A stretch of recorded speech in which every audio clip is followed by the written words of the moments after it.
Is Meta a multi-bagger? I almost dropped my pen. You guys didn't notice that. So Monish Pabrai, who we met with last year, did a great 4-part series interview with them. He said we're doing God's work. We had a great conversation with them. He agreed to meet with us because he saw our videos and said, yeah, you guys are the real deal. You guys are real value investors. This is Monish Pabrai, personal good friends with Warren Buffett and Charlie Munger. He thinks Meta is 10-bagger. So what was his logic on that one? I got to watch the video to go over it, but I remember him because I remember when Facebook crashed and dropped that 40% in the day. That's when it started on YouTube. Everybody's talking about it. And somebody did an interview, and a 5-minute clip out of an interview, and he said, I see Facebook as a 10-bagger. All right, so what's a 10-bagger? A 10-bagger is a stock that you buy for X, and it goes to 10X at some point. Now, what everybody wants is that the 10X happens in a matter of 2 years. Exactly. That's not going to... I don't think that's what Monish meant. I don't think so either. Yeah. Now, we're going to use our software here, and I'll show you how Meta becomes a 10-bagger. But it takes time, because the goal is, as a value investor, you buy a good company that has a high return on invested capital, that can reinvest its money at high rates of returns, has a nice moat, and will keep growing and growing, and you use compound interest over long periods of time to make a lot of money. So in this situation, let's pull up Meta. So let's look at the 8 pillars for Meta. Let's look at some high-level stuff. Oh, it's at 122 already? Yeah, 122. Son of a... No. All right, 52-week lows, $88. 52-week high, $352. We started buying it sub 250. What was the price? 250 was the first one? I think it was like 250. My basis is a little under 200 on it. And the way that happened is we had puts on it. And we just, when it had that big drop, we just got assigned. Yep. It wasn't like a plan to start buying. Correct. My basis right now is like a little under 200, which is still a big loss, but I feel good with it. A couple things I like about the company. Market cap, 327. Enterprise value, 367. So there's debt in between. However, look how much cash they have on hand. This is what I like about them. Oops, I went to the wrong balance sheet. Did I forget how to use our software? It's Monday. Current assets, $58 billion. Total liabilities, $54 billion. So they have enough money on hand to pay off all their liabilities, which is pretty dope. Yep. So let's look at this return on invested capital. It's 16%. Yeah, 5-year return on invested capital, 16%. 1 year, 17.8. So companies... Your weighted average cost of capital is basically how much money you owe your debt holders, how much return your equity holders want, and it's the weighted average of both.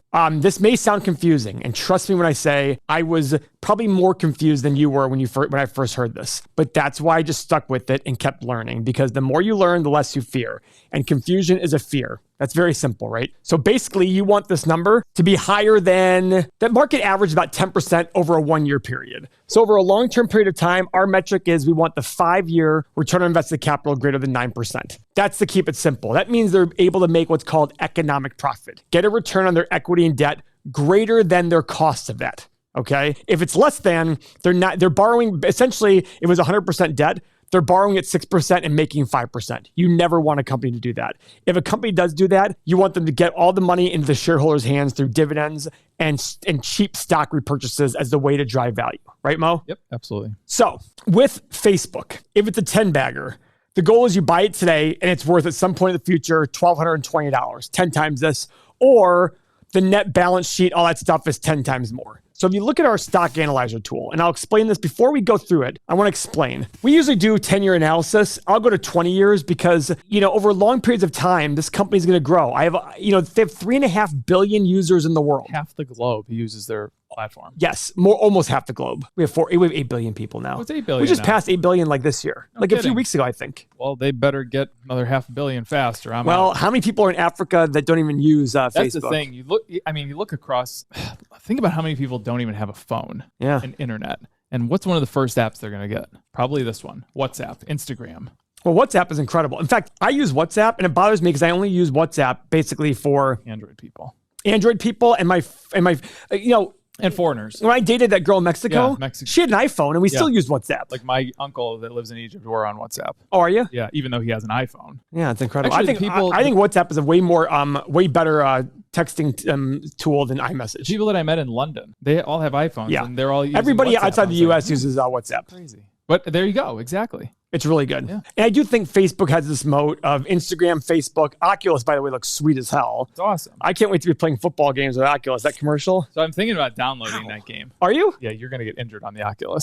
Oh, Jesus, that hurt. So I saw some really cool stuff on the Oculus. There's this thing I got advertised for on Instagram, $800. But you get a goalie glove for hockey and the stick. And you're taking real shots from NHL players. And not real shots. Well, NHL goalies are using this now. Yeah, but you're not taking, you just said you're taking real shots. If you're taking real shots, you have a puck in your face. Yeah, why don't you put it on? I'm going to throw a puck at you while you're doing it.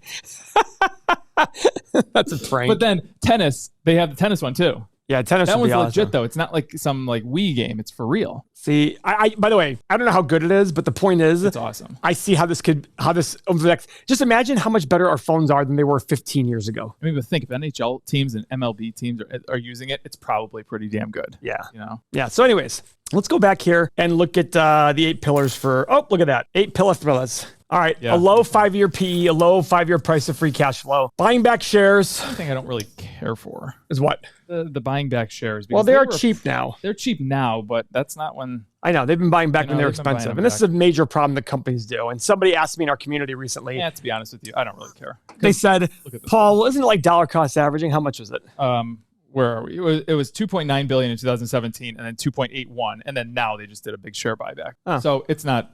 this is not significant. Good boy. Yeah. Good. I'm glad to hear that. You're welcome. So the goal is, can they keep reinvesting their money and get high rates of return? They have great look at this gross margin. 80%, guys. This means that every extra dollar they bring in adds 80 cents to the bottom line because they've already covered their overhead. And the bottom line profit after taxes, 5-year average, 30.8, last year, 24.4, because they're investing a lot into the metaverse. So for those of you who say the metaverse isn't going to work, fine. If it doesn't work, they start adding $10 billion back to their bottom line profit. Exactly. I mean, they have the cash to be able to go and spend $10 billion and see if this works. Yeah. And if it doesn't, by the way, do I believe that this metaverse is a good idea? Sure. Do I think it's going to be buying real estate? Maybe not, but I don't need it to be that. I just need it to be a place in which... I think it's going to be a really cool video game platform. Not only that, imagine all of us getting together.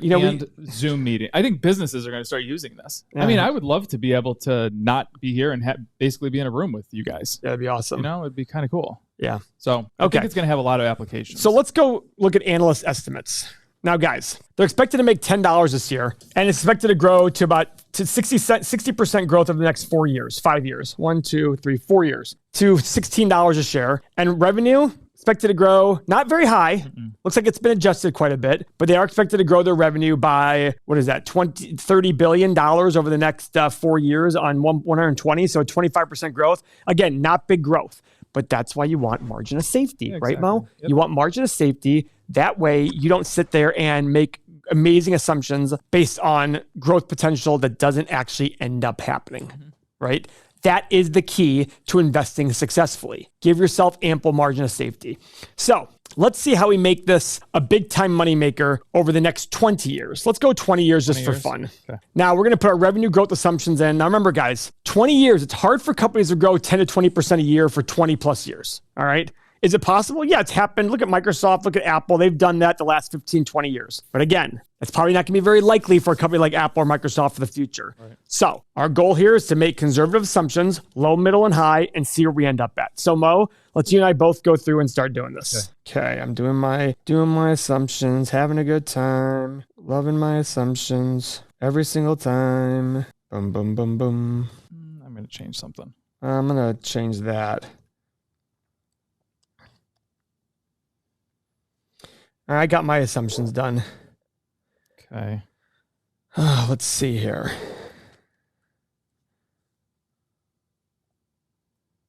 Okay. All right.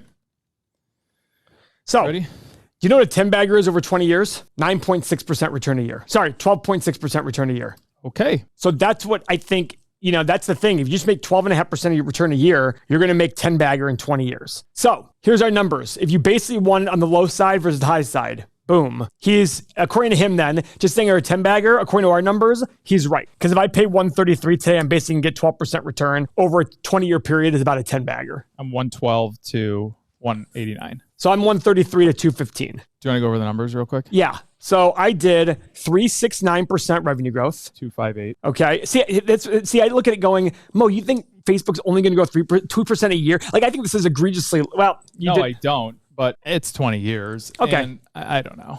I think your 8 is better than my 9. Yeah. I probably should have done 357. Okay. My profit margin is 25, 27 and a half, 30. 24, 27, 30. Okay. 25, 27. Okay. Then PE, I did 15, 16 and a half, 18. Yeah, I did 13, 15, 17. Oh, okay. And 12, 14, 16. Same. Oh, yeah, same. So how does yours on the low side only end at 112? Look how close we were. I mean, it's still a big difference. That was 133. He was 112. It's a $20 difference. So guys, this is how Facebook becomes a multi-bagger. This is how you find multi-baggers, sitting there, finding high returns. And guess what, guys? I think the growth potential is bigger. I like Facebook. I like Meta. I'm accumulating shares. I have a lot of shares. I'm down a lot on it, and I'm okay with that. And I will sit there and be patient because that's my goal. Probably not down as much anymore because it's at 122. Let's do this on a 10-year basis, see how it affects the price. Okay. I think it'll make the price lower. Let's see.